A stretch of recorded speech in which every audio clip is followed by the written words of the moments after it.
Hello tout le monde. Alors on se retrouve aujourd'hui pour la présentation du tarot du jardin de la sorcière de Sacha Graham, illustré par Natasha Illingsik, si je ne me trompe pas, et c'est aux éditions Vega. Donc c'est un beau petit coffret, vous voyez là, avec la taille de... C'est pas le grand coffret, c'est un coffret moyen, je dirais, qui s'ouvre. C'est une boîte cloche. Donc ce tarot, je pense que vous le connaissez parce qu'il n'est pas sorti récemment.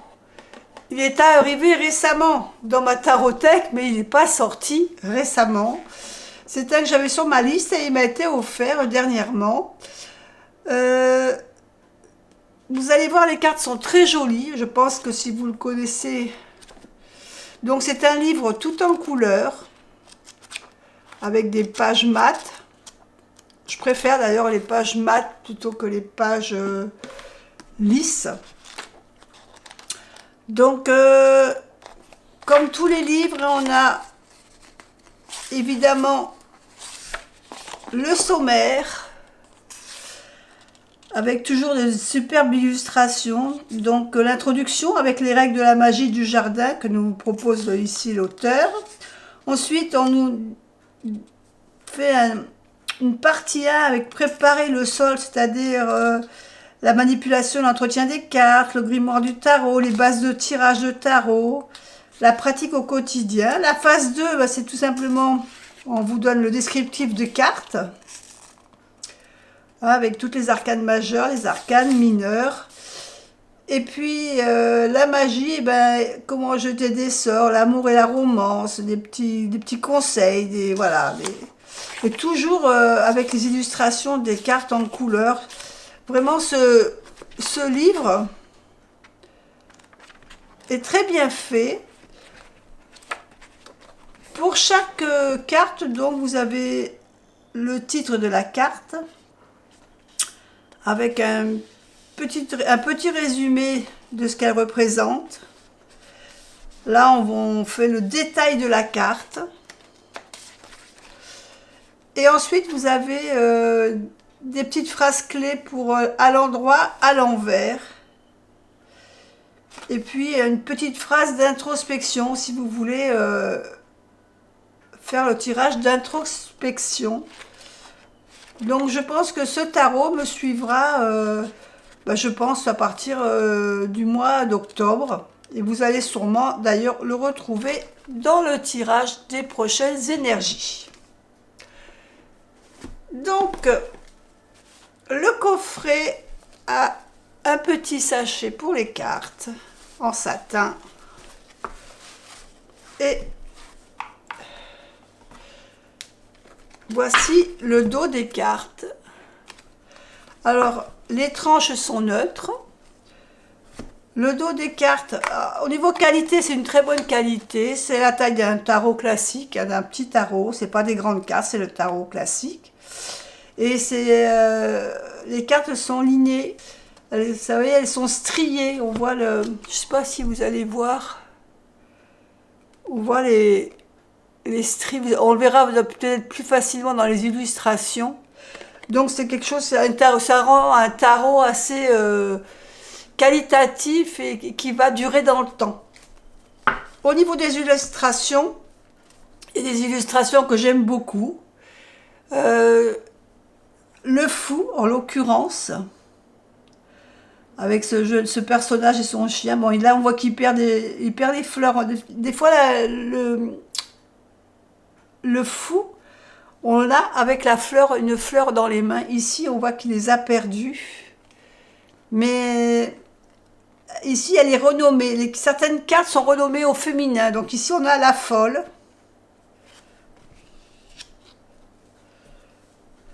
La magicienne.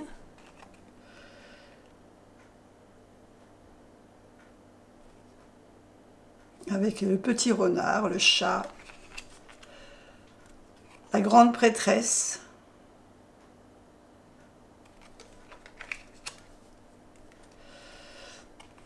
l'impératrice. Alors, vous remarquerez qu'il n'y a aucune bordure. Hein, les illustrations sont pleines de cartes, ce que j'aime beaucoup, moi. Donc ici, l'impératrice, l'empereur,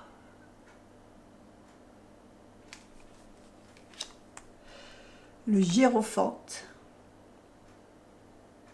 J'aime bien cette illustration de hiérophante parce qu'on voit la personne d'un certain âge déjà qui donne un peu des conseils aux enfants. Hein. On a plutôt le rôle de l'enseignant ici dans le hiérophante.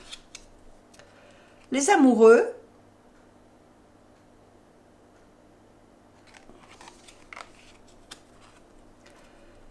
Le chariot, bah, le chariot, c'est la représentation classique du chariot. Bien qu'ici, sur la carte du chariot, ici, on voit un petit diablotin.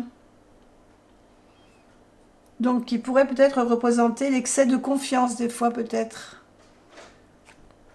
À voir dans les tirages.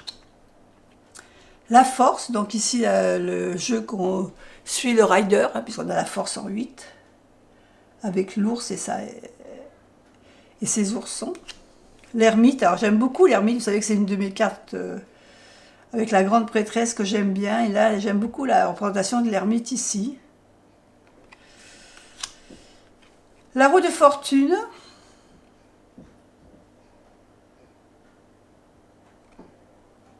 On a le diable en bas, la chouette qui représente la sagesse en haut, avec le loup, les petits elfes, on a un petit peu la nature. Alors la justice, je trouve la carte de la justice très très jolie, j'aime beaucoup cette carte de justice. Avec ce personnage qui porte ses paniers là, j'aime bien cette carte de justice. Le pendu, ou la pendue.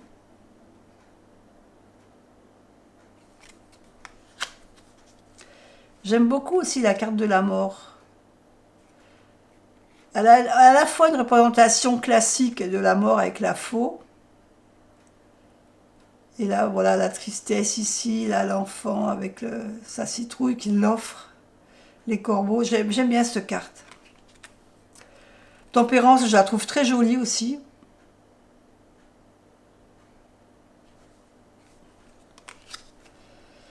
La diablesse.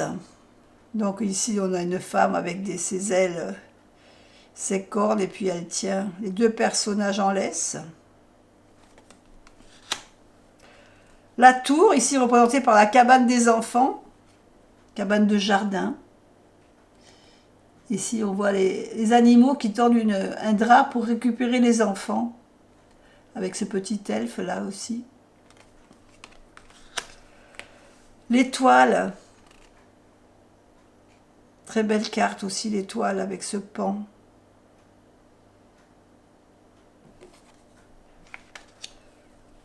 La lune. Représentation classique avec le chien, le loup, les écrevisses. Le soleil. Pareil, représentation avec les tournesols et les enfants sur les chevaux. Le jugement. Avec l'ange et la trompette. Et là, on voit toute une famille. Hein. On voit les parents, la grand-mère, les animaux de compagnie, les enfants. Et le monde.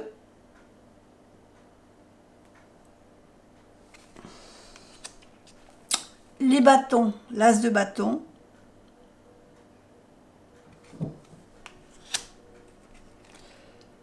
Le 2 de bâton. Les représentations sont assez classiques, hein, elles sont très rider. Hein. Le 3 de bâton. Il est joli ce 3 de bâton.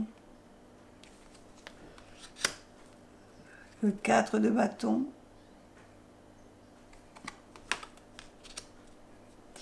Le 5 de bâton, les oiseaux qui se disputent le casse-croûte.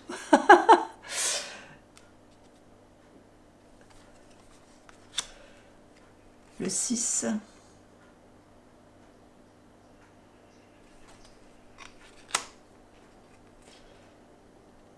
Le 7 de bâton.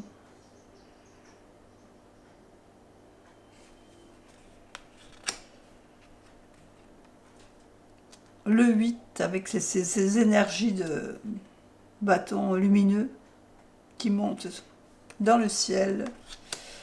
Le 9 de bâton.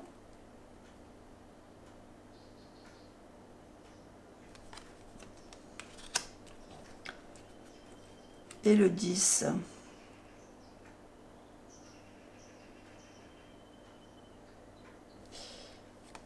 Qui paraît beaucoup moins fardeau que dans certains jeux.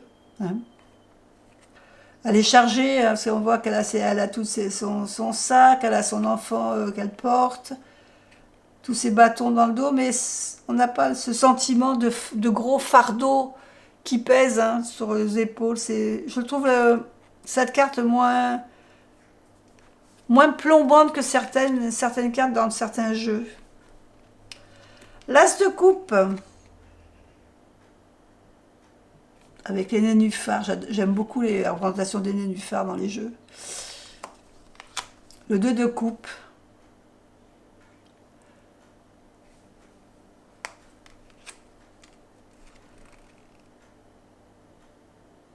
Le 3.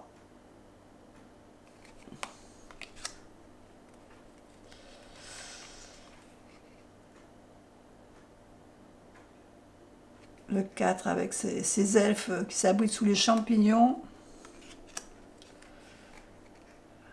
Le 5. On voit un peu déjà au niveau décor, c'est un petit peu la désolation quand même. Le 6 de coupe. Ces enfants, ces petits elfes qui s'amusent.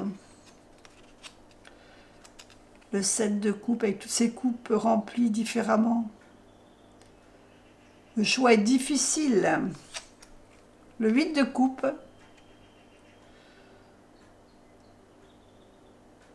Jolie cette carte et très, très facile à lire au niveau lecture. Le 9 de coupe. Cette carte, ça me fait vraiment penser à la sirène qui a... Vous savez, dans les fêtes foraines, où on a des quilles, qu'il faut faire tomber les quilles. Voilà. Ce 9 de coupe, je sais pas, il me fait penser à ça. Quand je le regarde, il me fait vraiment penser à ça dans les fêtes foraines, où il faut faire tomber les quilles. Là, on a l'impression qu'avec sa boule, elle va taper dans les coupes. Et le 10 de coupe.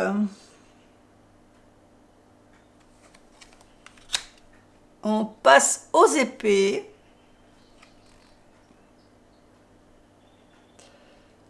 L'as d'épée avec cette couronne de fleurs aussi, avec le 2 d'épée.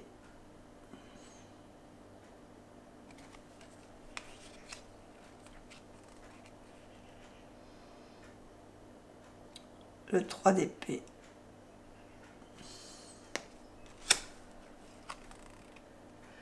Le 4 d'épée repos avec ce... Alors on ne sait pas si c'est un chat, si c'est un petit renard blanc, je ne sais pas. Mais elle est très jolie.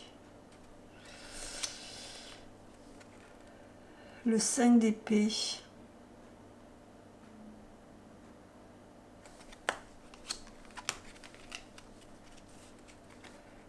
Le 6.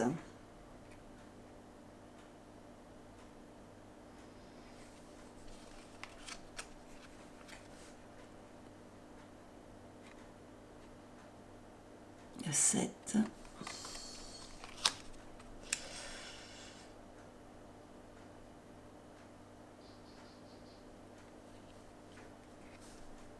Le 8 d'épée. Alors d'habitude on voit un personnage qui est entouré. Mais là, en fin de compte, elle est entourée par ces épées qui sont plantées dans le sol et le reflet dans l'eau, qui donne cette impression d'être entourée aussi, d'être bloqué, blocage. Le 9 d'épée. Bon, l'ambiance de la carte déjà bien dit que on sent le cauchemar. Et le 10 d'épée. Une présentation toujours classique. Les deniers. Alors vous remarquez qu'on a dans toutes les séries, ça s'arrête jusqu'au 10 puisqu'on aura les cartes de cours à la fin. Donc l'as de denier, Le 2 de denier avec cet enfant qui jongle. Le 3 de denier. J'aime bien cette carte, je la trouve jolie. Le 4, représenté par cette statue.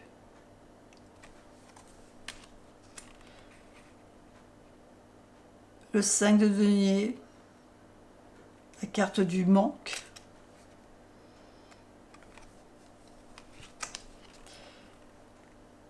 Le 6, carte de générosité. Le 7, la patience ici, en plus avec le jeu de, je dirais un jeu de cartes, jeu de tarot à ses pieds. Le 8 de denier, avec cette mamie et ses petits-enfants qui préparent les couronnes. Je dirais les couronnes pour fêter peut-être Noël. Le 9 de denier, la réussite, l'indépendance, avec cette femme richement habillée, avec son faucon sur les bras. Le 10 de denier, la famille, hein, partager, la carte du partage avec tout le monde, transmission. Et on passe donc aux cartes de cour maintenant. Donc on a la servante de bâton. On a la couleur feu avec les bâtons. Hein. Le cavalier de bâton.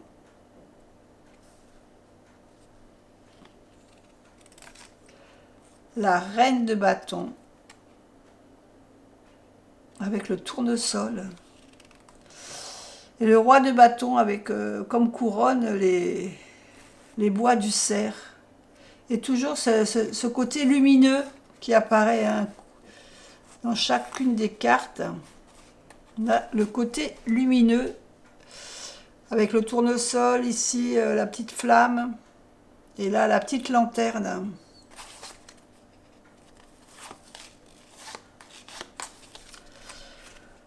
Au niveau des coupes, on a la servante de coupe, donc qui représente le valet, je ne vous l'ai pas dit mais vous aviez compris je pense. Le cavalier de coupe, qui est toujours représenté avec un cheval. La reine de coupe,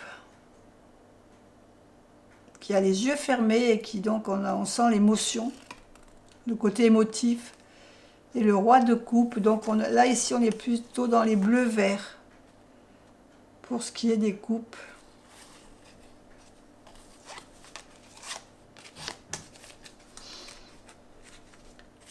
Ensuite les épées, alors les épées on est plutôt dans le bleu du ciel, donc on a la servante d'épée, donc avec les ailes, le cavalier d'épée avec son cheval ailé, la reine d'épée avec son corbeau et le roi d'épée avec sa chouette.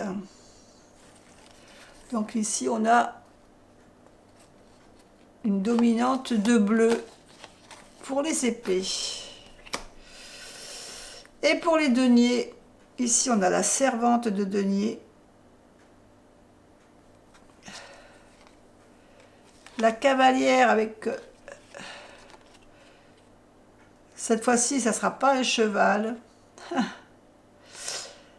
La reine d'épée.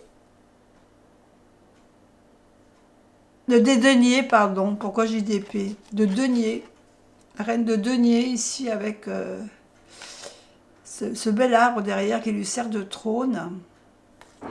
Et le roi de denier, qui est représenté ici avec des petites cornes. À voir dans le livre pourquoi ils ont mis des petites cornes. Voilà, donc écoutez, je pense que vous le connaissiez déjà. Moi, je l'ai un peu découvert en même temps que vous, parce que je n'avais pas encore regardé toutes les cartes. J'attendais de faire la vidéo, puisque vous voyez que le jour est resté dans l'ordre. Maintenant, je vais pouvoir mélanger et commencer à me l'accaparer un petit peu avec l'imagerie. Mais bon, il a l'air assez simple, hein, donc... Au niveau de l'imagerie, je pense qu'il n'y aura pas trop de problèmes. Si vous l'avez, dites-moi ce que vous en pensez. Si vous avez une petite chose à dire sur ce jeu en commentaire, ne vous gênez pas. Je pense qu'en plus, si c'est une bonne période pour s'en servir, hein, le côté sorcière, moi j'aime bien dans cette période de septembre-octobre, voilà. Pour moi, septembre-octobre, un peu novembre aussi, j'aime bien être dans les sorcières. Après, j'aime bien changer de thématique, mais là, c'est vraiment septembre-octobre, on est bien dans le thème. Allez, je vous fais des bisous et je vous dis à bientôt pour une autre vidéo. Bye bye.